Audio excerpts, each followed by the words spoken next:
Good afternoon, everybody. Thanks for checking out my YouTube channel. This is Not a Gun Guy, and this is my Urban Get Home bag. So what I have as my primary bag to hold all my equipment and my tools and everything is an old JanSport backpack that I've had since I was in high school. It's pretty beat up, and the idea behind having this is because it's very inconspicuous. It's not tactical. It's not, maybe make me look like I'm going to stand out in a crowd.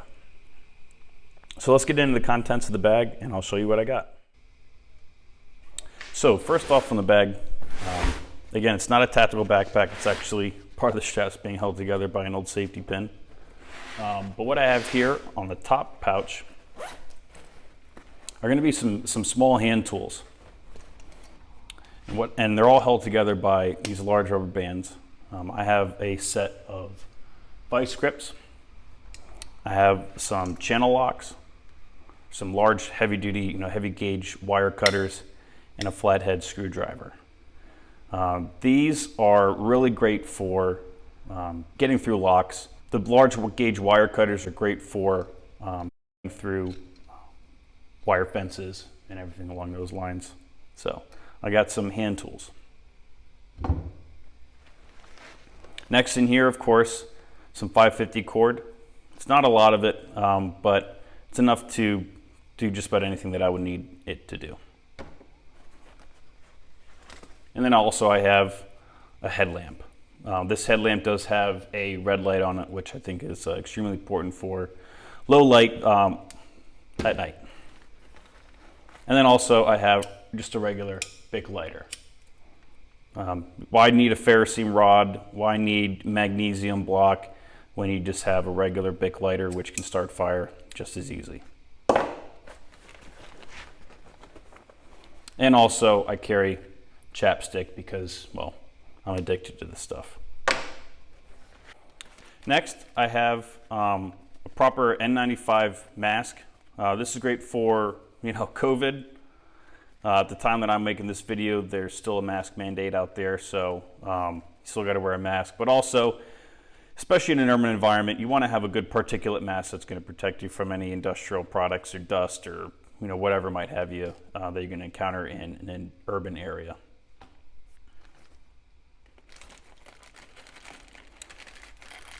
Next, I have a variety of color of chem sticks, some chem lights. I got a couple of different colors. These are great for, again, low light visibility. They're good for signaling. Chem sticks. Next, I have a road flare. This, I believe, is the 15-minute emergency road flare.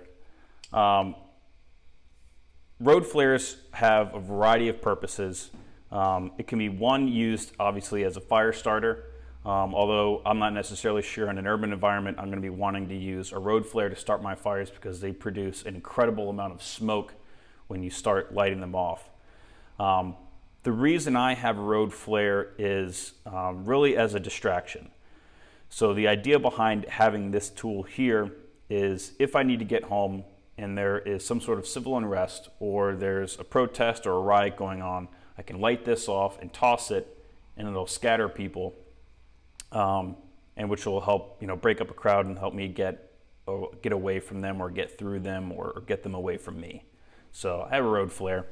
And if things really get bad and I need to get up to a roof and signal for somebody to come pick me up, then I can use this road flare for signaling. Next, I have some good leather work gloves. It's always good to protect your hands and have some good personal protective equipment while you're out and about doing things in an urban environment. Getting over chain link fences, barbed wire fences, you name it. There's lots of cut hazards in an urban environment, so some good leather gloves. Next, I don't go anywhere without a pen and paper. This is an old Write in the Rain pad that I've had since, I was in basic training. And I got a pen and a pencil to go with it. Always have pen and paper on you, obviously. Lastly, in this pocket, I carry an extra 10-round magazine. This is for my everyday carry. This is for my SIG P365 10-round mag. Carry an extra magazine in here. All right, in the main compartment, right on the top, I have my Grayl water purification bottle. I mean, if you really want to get a great idea of what this is capable of, just look this up on YouTube, go on their website. This is probably one of the most impressive pieces of equipment that I have. The reason I got it is because this water bottle and this filtration and purification system in particular can filter out chemicals and heavy metals, which I figured are very prevalent in urban environments, especially in my area. There's still a lot of lead pipes out there, and with this filter in particular, it filters out a lot of those heavy chemicals or heavy metals and chemicals that are out there, as well as all your bacteria and protozoa and all the other things that are found in dirty water. So I carry this Grayl water bottle. This really just goes about everywhere with me. Then, of course, you can't be a prepper without having your Sawyer Mini. For more clean water where I don't need to necessarily have to worry about heavy chemicals, I can use this as well. But this always just stays in my car. Again, everybody knows about the Sawyer, so my Sawyer Mini.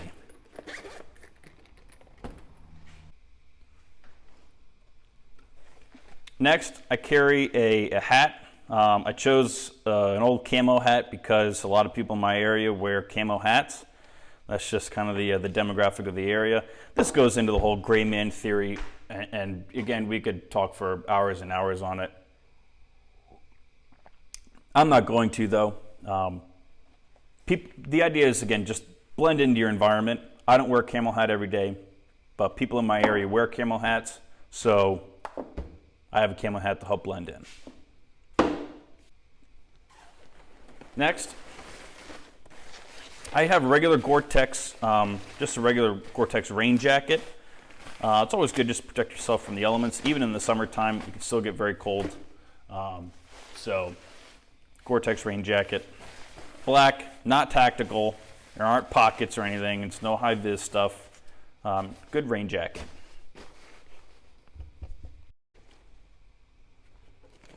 Next, I carry 2 flex cuffs. Why in the world would I have flex cuffs? Well, that's a great question.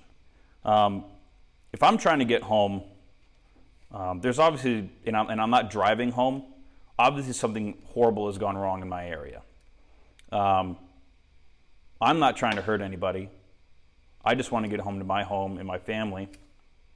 So if somebody's getting in the way of that, I'm not going to let them do that. So I have flex cuffs. It's probably a little aggressive, but again, if it's at the point where I have to hoof it back to my house, something has horribly gone wrong, and it's bad enough that obviously the police aren't able to help. So I have flex cuffs.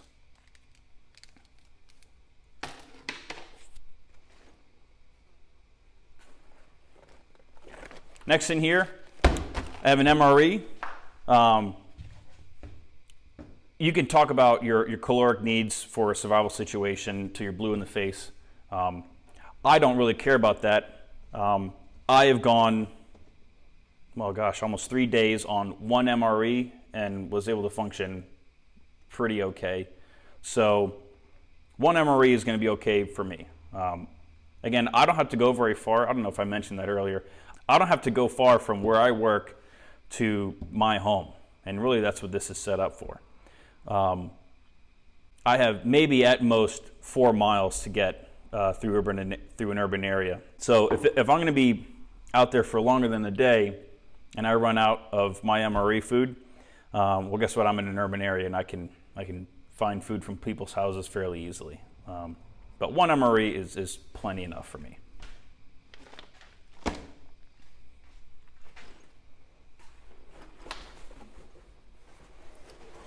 Also in here, I have my individual first aid kit, my IFAK. All right, lastly, in my get home bag, and this is what I actually haven't seen in a lot of different get home bag videos and bug out bags and all that bullshit. Especially for an urban setting, I haven't seen anybody with some good tools. Now I know what everybody's gonna say, hey man, that's really heavy, what are you doing carrying that? Again, I only have to go 4 miles. I carry crowbar and bolt cutters. You can already begin to imagine why I have this and what use it has. If I need to get home through an urban environment and we are in a without rule of law situation, or we're in a riot situation, all the main roads are going to be choked with protesters or whatever. So I don't want to use the main roads. I want to go through my back alleys. And I want to go through the backyards. Some of the neighborhoods between my place of work and my home are some pretty rough neighborhoods. So I carry basically forcible entry tools. That kind of pairs together with these tools here. All right, I can cut locks to fences. I can pry open doors. I can cut fences. I can use flathead screwdriver and my vice grips to break open mortise locks. If you really want to see some really good forcible entry videos, go watch fire department videos. These guys break open doors professionally and legally. And what's funny is people always thank the fire department for breaking their door down. So based off of looking at these tools, go watch some fire department guys force open doors and you'll understand why I have these tools. Folks, thanks so much for watching my video. Please like, comment, and subscribe. I would love to hear any recommendations or ideas of what you guys have in your get home bags. Always looking for new information, and I'd love to hear from you. Thanks again.